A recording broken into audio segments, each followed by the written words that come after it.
He made his way up the stairs slowly, holding onto the banister with one hand, and wondered whether the new house in the new place where the new job was would have as fine a banister to slide down as this one did.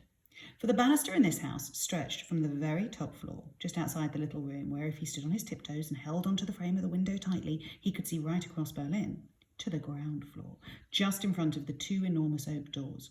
And Bruno liked nothing better than to get on board the banister at the top floor and slide his way through the house, making whooshing sounds as he went.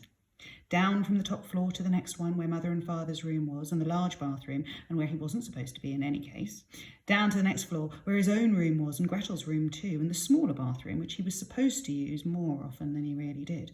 Down to the ground floor, where you fell off at the end of the banister and had to land flat on your 2 feet, or it was 5 points against you and you had to start all over again. The banister was the best thing about this house. That, and the fact that grandfather and grandmother lived so nearby. And when he thought about it, it made him wonder whether they were coming to the new job too. And he presumed that they were, because they could hardly be left behind. No one needed Gretel much, because she was a hopeless case. It'd be a lot easier if she stayed to look after the house.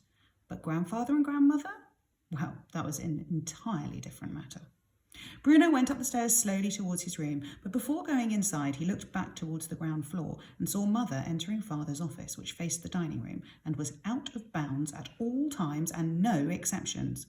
And he heard her speaking loudly to him until Father spoke louder than Mother could, and that put a stop to their conversation.